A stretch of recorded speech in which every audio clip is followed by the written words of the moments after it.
Ja, ich möchte euch jetzt das Diaphragma vorstellen. Und das ist auch ein Barriereverhütungsmittel, ist, wenn es richtig angewendet wird, relativ sicher. Mm, Aber es gibt einiges, was man auch falsch machen kann. Wenn ich Diaphragma sage, dann denkt ihr euch vielleicht, hä? Das soll ein Diaphragma sein? Jep, das ist eins. Das, was ihr vielleicht noch in Erinnerung habt, so aus eurem Sexualkundeunterricht oder so, ist so ein Diaphragma, so ein kleines gelblich-weißes Hütchen aus Silikon. Das sind so die Diaphragmen von damals. Und die Diaphragmen von damals, also damals, war das so, dass wenn eine Frau sich entschieden hat, mit einem Diaphragma zu verhüten, dann ist sie zu einer gynäkologischen Praxis gegangen oder in eine Beratungsstelle, die das machen konnten, was jetzt gemacht werden musste, nämlich sie musste ihren Muttermund ausmessen lassen. Der Muttermund ist hier, dieses Stückchen. Na, also hier haben wir die Scheide und hier oben die Gebärmutter. Und da, wo die Gebärmutter in die Scheide hineinragt, das ist der Muttermund, der Gebärmutterhals. Und das musste ausgemessen werden. Und dann bekam die Frau ein perfekt für sie zugeschnittenes Diaphragma angepasst. Also wie maßgeschneiderte Schuhe. So, maßgeschneiderte Diaphragmen gibt es mittlerweile nicht mehr. Es gibt noch genau einen Hersteller von Diaphragmen aktuell. Also es ist auch das einzige Diaphragma, was es überhaupt auf dem Markt gibt. Und das ist eine Einheitsgröße. Es muss also nichts mehr ausgemessen werden. Und der Hersteller sagt, dass jede Frau, jeder Gebärmuttermund, jeder Gebärmutterhals da reinpasst und das draufpasst und das sicher ist. Ja, also wir sind von maßgeschneiderten Diaphragmen hinfort und haben jetzt eine Einheitsgröße. Warum gab es überhaupt verschiedene Größen? Das hat einen Sinn, denn der Muttermund verändert sich im Laufe des Lebens. Also bei Frauen, die noch kein Kind geboren haben beispielsweise, ist der einfach viel kleiner und enger. Und bei Frauen, die schon eine Geburt oder mehrere Geburten hinter sich haben, ist der durchaus ein bisschen weiter, ein bisschen gedehnter schon. Ja, deshalb gab es halt verschiedene Größen. Jetzt haben wir noch diese Größe.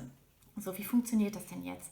Also ein Diaphragma wird auf jeden Fall schon mal dann sicherer, wenn ich zusätzlich ein spermienabtötendes Gel drauf tue, und zwar hier auf den Rand des Diaphragmas. Also wir planen jetzt, wir wollen gleich Sex haben. Und das ist wichtig. Ich darf dieses Diaphragma nämlich maximal 2 Stunden bevor es losgeht mit dem Sex einsetzen. Also, wir haben jetzt besprochen, gleich gibt es Sex. Also ich gehe mal eben ins Bad und setze mein Diaphragma ein. Dann gebe ich hier spermienabtötendes Gel auf den Rand. Dann drücke ich das so zusammen. Und dann wird das so in die Scheide eingeführt. Das hier wird Richtung Schamhügel, also nach vorne, Richtung Bauch gehalten. Und das hier ist sozusagen, das geht jetzt zuallererst rein. Ich mache es mal vor. Es geht hier in die Scheide rein und dann faltet sich das hier so auf und sitzt hier dann auf dem Gebärmutterhals, auf diesem Stück. Ich mache euch mal Gebärmutterhals vor. Also das hier ist die Gebärmutter, das ist der Gebärmutterhals. Und jetzt habe ich es hier in die Scheide reingeschoben und setze es drauf. Und jetzt, ich muss es mal gerade mit meiner Gebärmutter festhalten, jetzt fühle ich nochmal hier unten, ob der ganze Gebärmutterhals auch drin ist. Und wenn ich merke, oh ja, der ganze Gebärmutterhals ist da drin, dann sitzt es richtig. So, jetzt können wir Sex haben. Jetzt haben wir Sex und jetzt kommen hier die Spermien angeschwommen und stellen fest, oh Mist, komme ich nicht durch. Und dann überlegen die sich, also ein paar sehr schlaue Spermien dabei, die überlegen sich dann, hey, schwimme ich mal außen rum, schwimmen die hier hoch, wollen hier über den Rand klettern und dann ist das spermienabtötendes Gel und sie sterben. Ja, genau. Und dann ist es wichtig, dass dieses Diaphragma also man sagt mindestens 6 Stunden, besser sind 8 Stunden, nach dem Sex muss es noch drin bleiben, an dieser Stelle. Ja? Warum ist es so? Weil Spermien mindestens 5 Stunden, ja, man sagt so maximal 8 Stunden in der Scheide überleben können, denn in der Scheide ist saures Milieu. In der Gebärmutter können die viel länger überleben, aber da müssen die erstmal reinkommen. So, und dieses saure Milieu in der Scheide, das tötet die nach 5 bis 8 Stunden auf jeden Fall ab. Es wird gesagt, mindestens 6 warten, da ist dann eben der Großteil der Spermien weg. Aber weil wir ja wissen, es gibt so super Durchhaltespermien, lieber 8 Stunden warten. So, nach 8 Stunden dran denken, ich habe noch ein Diaphragma drin, einmal mit dem Finger rein in die Scheide, dann haben wir hier diesen Pinöckel.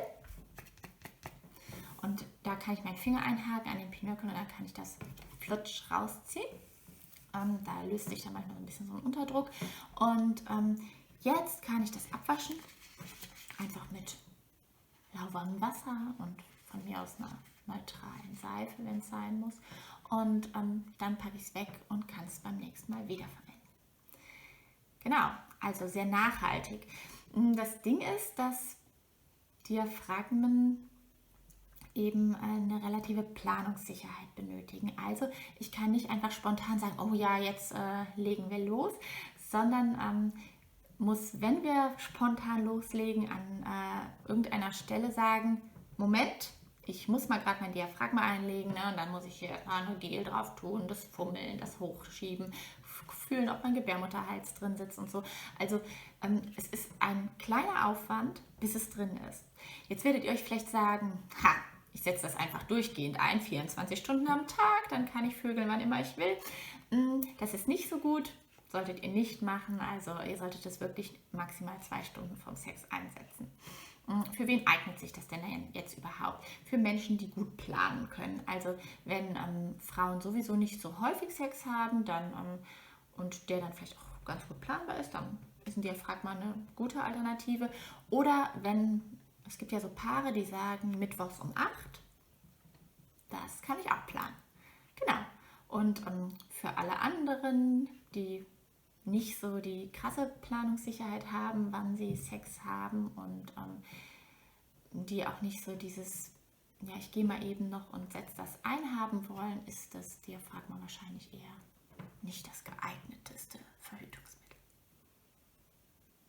Aber für alle, die mittwochs um 8.